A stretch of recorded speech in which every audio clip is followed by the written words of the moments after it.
So apparently, Tucker Carlson had some choice words to say to President Trump.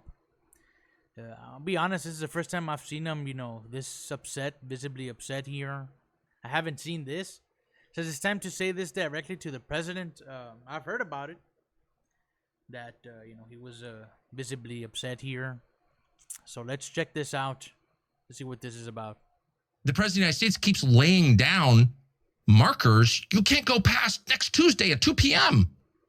or whatever. You must open the strait or else you'll be living in hell, as if we're not there already. And at a certain point, what we're doing is revealing that we've exhausted conventional power. If there's some tricky way to open the Strait of Hormuz by air, probably would have done it by now, because we are on a path to plunge the world into global depression and famine. And that's not hair on fire panicism. That's math. 30% of the world's fertilizer, 20% of its energy? Yeah, that's a global depression and famine. What happens to Africa?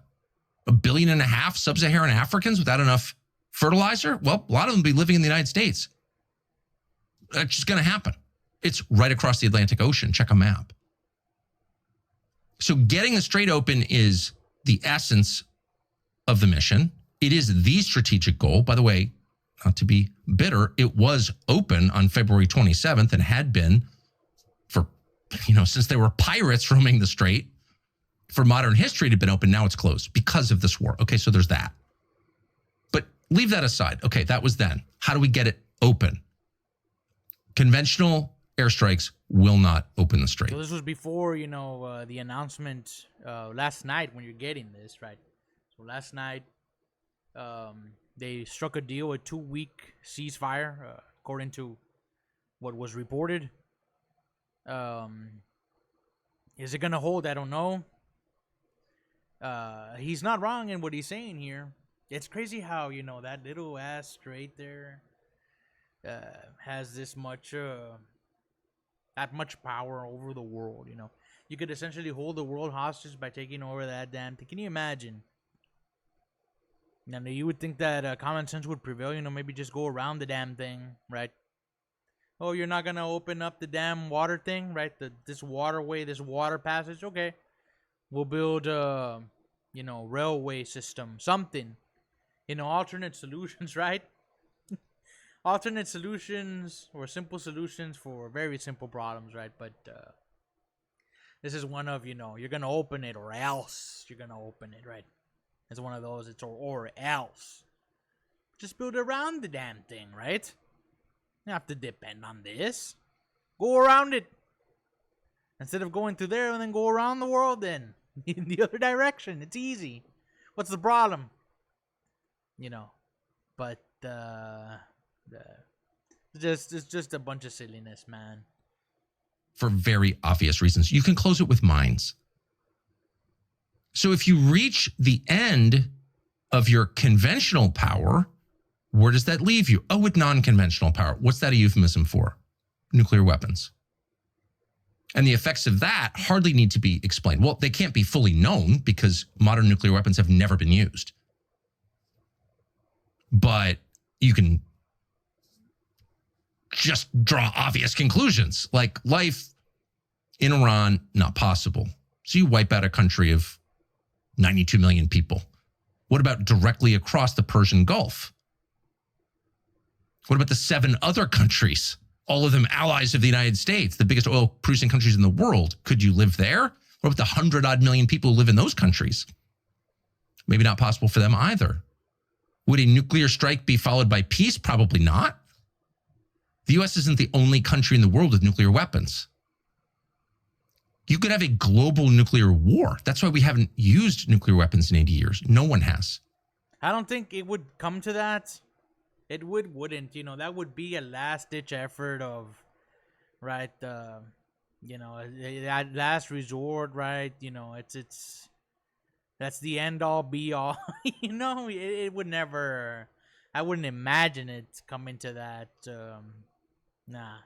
Before that, something chaotic, it would be one of a desperate attempt to It's one of those where it's like, you're not gonna accept defeat. You're gonna deploy that thing, and whatever happens, happens, and that's that, right? It's one of those right at the brink of defeat, just before it. But it'll never come to that, man. I gotta remember also, man, that Trump, he would always say, man, he's like, how stupid is this? We're telling the enemy what we're gonna do via the media, right? He's like, now it was suspected, right, after last night's ceasefire, that was his play all along, right? You have to remember, Donald Trump is an entertainer. He grew up in entertainment world. He grew up in Hollywood world, right? He knows how to act. Now, a lot of the stuff that when he gets on the media, it's for clicks. He's helping out the media, right? By giving something to talk about, just like this guy here, right? Tucker Carlson is now talking about it. So he's helping him out too. Right? Tucker Carlson is getting views. Candace Owens is getting views. The news is getting views, right? Everybody is getting views based off of which everybody's profiting, in other words. Everybody. All kinds of languages across. I'm sure in French there was French media. In Korea there was Korean media. In Japan there was Japan media. Everybody was profiting off of Trump. That's all thanks to him, right? First and foremost.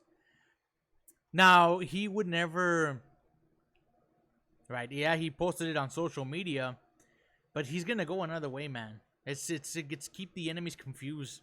It's a tactic. This is some kind of tactics, right? You can't take him word for word, from what you see. He is always going to go another direction, right? Now, the broader implications of this, right, or if the ceasefire doesn't hold, right, then at that point we'll see, right, okay, it's all riding on that. If it does not hold, then at that point, if he does what he said he was going to do, then I can say, well, I was wrong, right? But a lot of it is, it's just, it's one of those, like, how do they say it, like, promise big and under deliver or something, or under promise over deliver, something. That's the opposite. It's the opposite tactics. You can't take them word for word, man, because you don't know where it goes from there. This is insane. Okay, this is insane. It's hard to believe you even need to say this out loud. Oh, but you do, because all things being equal, that's where we're heading. And how do we know that? Well, there are a million signs. And before the Nicolas Maduro thing, right, in Venezuela, he didn't win. Before that happened, we all found out together, right?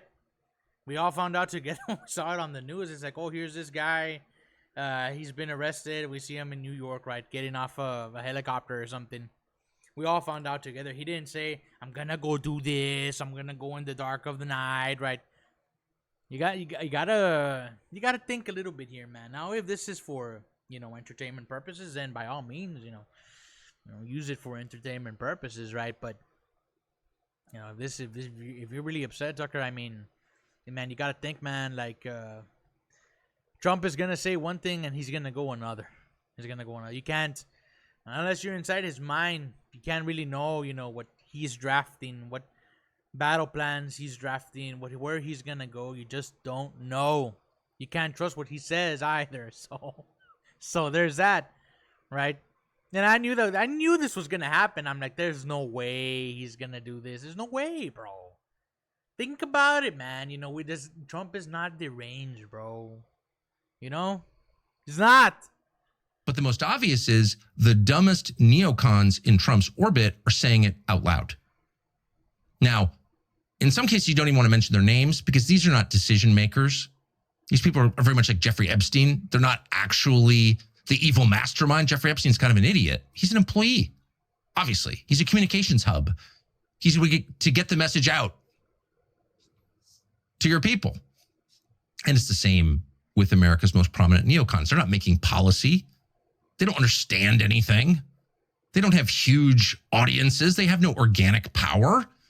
They're messengers and flack takers. They're the ones who get the abuse for the policies of others. Put some lunatic on TV. Rah! Everyone can hate him. But is he coming up with the plan? No, of course not. He's got a weekend show on Fox.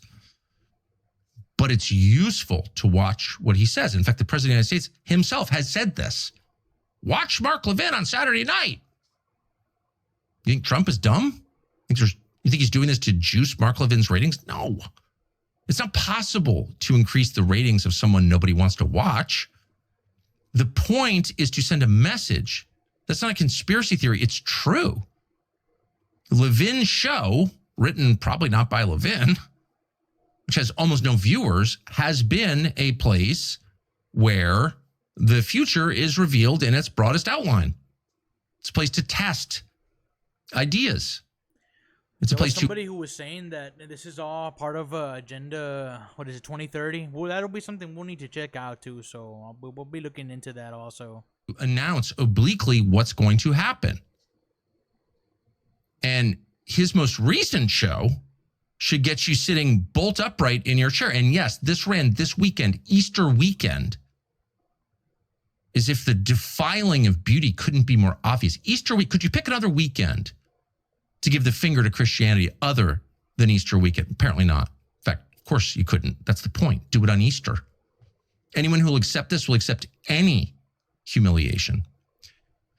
In any case, here's what Mark Levin said on his Easter weekend show about what we ought to do next in Iran. Watch. And the casualty numbers, as horrible as any casualty is, need some context. Let's look at World War II.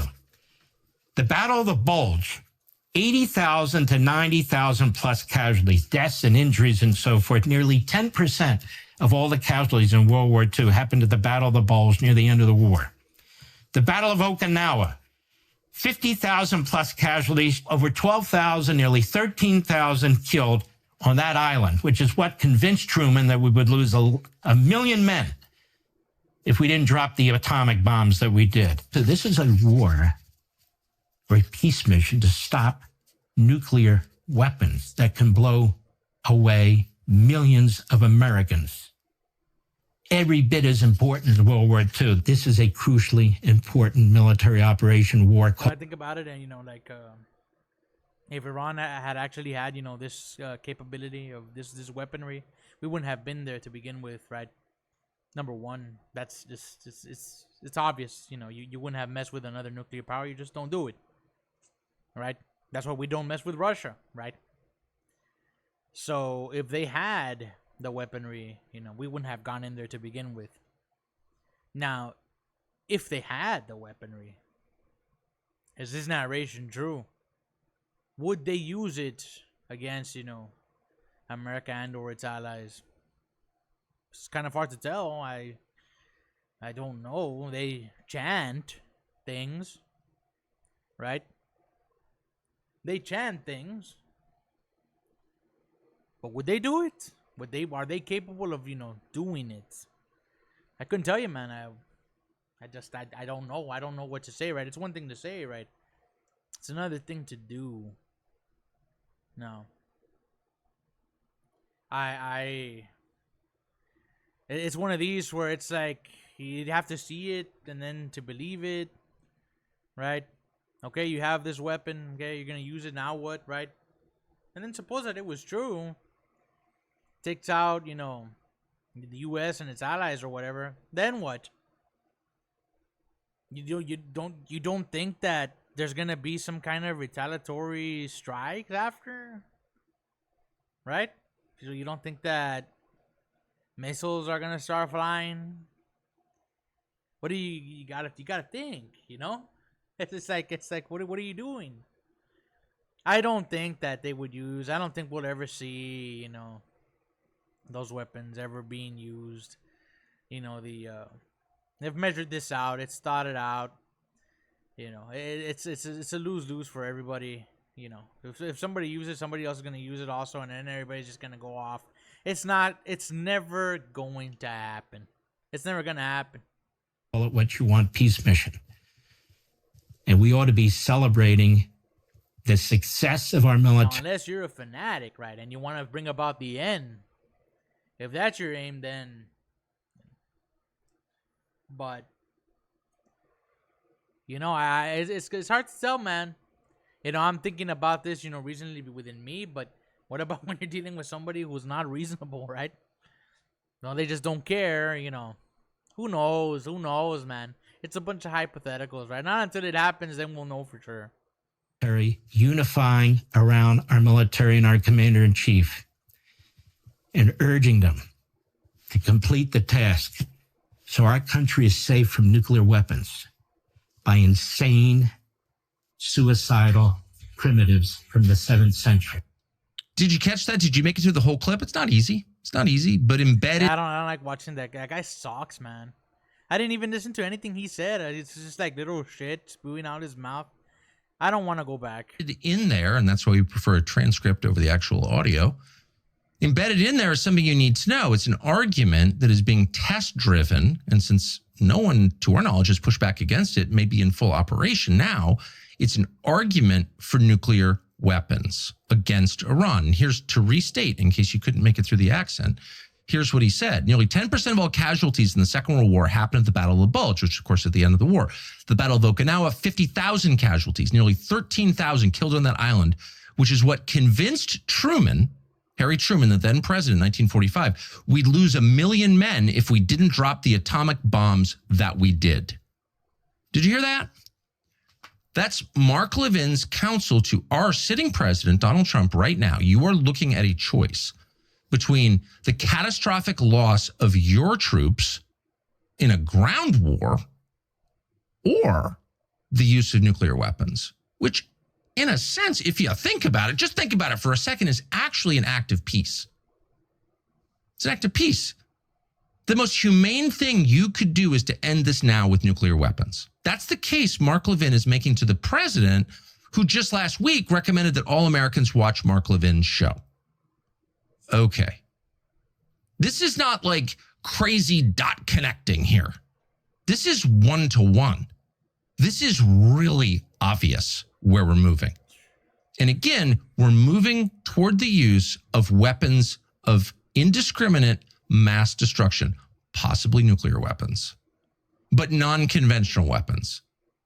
Not bombs dropped from the air, missiles launched from launchers, but the use of weapons that have never been used in... Well, we get like the leaders of like these nations that, you know, are stirring up this conflict and get them in like a UFC ring, right? I'm pretty sure Dana White could arrange that. Right? It's like, okay, Iranian leadership has problem with the U.S. or Iranians have leadership has problem with Israel. Okay, let's get Benjamin Netanyahu and whoever the hell is in charge of Iran now, Ayatollah or whoever the hell it is, and let's get them in an octagon ring. You know, 5 rounds, 5 minutes each. You know, let's see what happens. Whoever emerges victorious, we'll give it a 2 out of 3. Make it a pay-per-view event, right? Worldwide. 2 out of 3. Whoever loses, 2 out of 3. Whoever wins, 2 out of 3. You know, gets their way, gets what they want, right? Let them hash it out, right? Instead of sending, right, you know, young men and women out there to fight these wars that to go into these things that, you know, it's both sides, man. Everybody, all of those people have families, man. You got to remember that too. That would be something to see. I'd pay to watch that, right? Benjamin Netanyahu versus, we've seen a lot of Lebanon, right? Whoever that person is, and we'll call him Mr. Lebanese. Let's call him that. You know, octagon ring, UFC fight. That'd be interesting to see, man. War ever. And the argument is the same argument that you heard in 1945, or didn't hear, by the way, if you're an American civilian. No one ever cuts you in on this. Thank heaven for Mark Levin saying it out loud so the rest of us can at least follow along and know what we're in for and implicated in. But the argument that... You know, it's like mind-blowing, bro. It's like we're in 2026 and we're still, you know, doing little wars and battles and, you know, little, you know, being divisive and tactics and trying to, you know, pull things off or false flagging people or whatever. We're in 2026, bro. It's kind of disgusting when you think about it, isn't it? It's disgusting when you think about it, bro. They're still, you know, pulling these little games off. What for, man? What for? Who profits from this, bro? Sad, man. It's sad, bro. It's actually much more humane to kill tens, hundreds of thousands, millions of civilians than it is to like fight it out with the Marine Corps on the rocky shores of mainland Iran. That's the argument. But it's not just the argument that one guy in cable news is making. It is the logic of escalation in this war, because in some sense, Mark Levin is right. We are not going to open the straits with the United States Marine Corps, the 82nd Airborne, or the Tier 1 operators that everyone on cable news seems to know so much about. The Tier 1 operators, Tier 1. Just guys, like some of the best guys actually in America could be killed in this. That's a better way to put it. It's a more real way to put it. They are not going to open the strait. And so unless somebody puts the brakes on right away, we're going to wind up in a place that we can't even imagine. Not just Iran, us and the rest of the world. And so that means, because this is obvious to anyone who's paying any attention, that if you work in the White House or in the U.S. military, now is time to say no, absolutely not. And say it directly to the president, no. In case you're thinking about using some weapon of mass destruction against the population of Iran, in whose name we liberated Iran, we killed their religious leader for their benefit. Do you remember that? This was last month.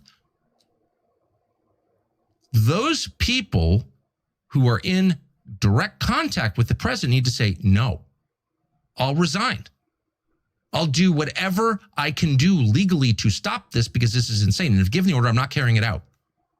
Figure out the codes on the football yourself, because everything hangs in the balance right now. This is not hysteria. This is 100% real. And yet the people in this country, by and large, are sleepwalking along. No, the future will be pretty much like today, maybe a little different. That's not the lesson of history. Things change fast and forever. There are pivot points where nothing is the same. Sometimes it's better, but mostly it's not. And this is one of those cases where it might not be at all better. Spring is the most refreshing time of year. Nothing. Well, that was the message that he had. Let's look at the comments here. APEC is more of a serious problem than we think. When I was not aware I was a citizen of the United States of Israel, this is a nightmare. Iran has been in the process of developing nuclear weapons within 3 to 6 months for the past 25 years. The strait was open before we got involved in this. War is peace. Levin has gone full 1984. Are we at day 40 of the 4-day war that we won 20 days ago? What happened to him being tired of seeing people dying from these unnecessary wars? Let's see if there's any new ones, right? Since we had, Levin is the insane one. Neocons in the comment section are bots. It sucks that, this is hopefully the 2-week ceasefire. Hopefully it goes beyond that, right? That everything can be hashed out, that everybody gets what they want, bro. Hopefully that's what ends up happening. But it's a sad situation, honestly, it is. And there's a lot of people struggling, I was supposed to start a job on March 23rd. They pushed it back. They said, no, we're not gonna start training now until May 18. Yesterday morning, I got an email from the recruiter, and she told me that they weren't gonna be going forward with that job, right? So right now I'm jobless for sure. I was holding out on that. I'm like, I'll just keep making videos and see how this goes.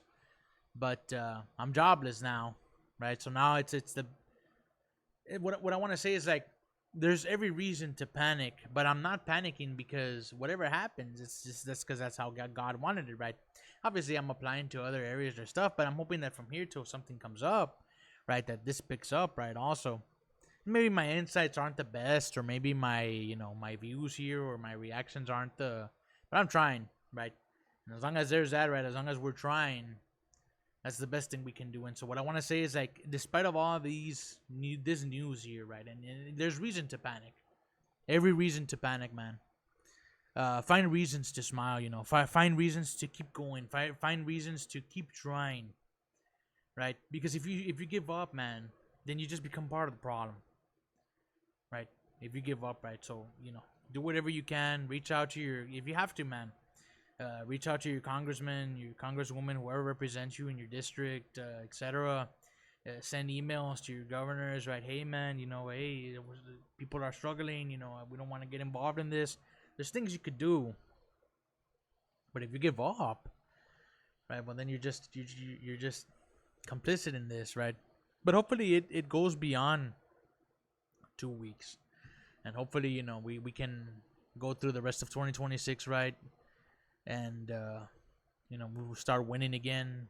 There's something to look forward to every day, right? But the point is that don't give up, man. So you guys know what to do. Leave a like, comment, subscribe, share, follow, repost, all of that good stuff. And I will see you all in the next one, man. Peace.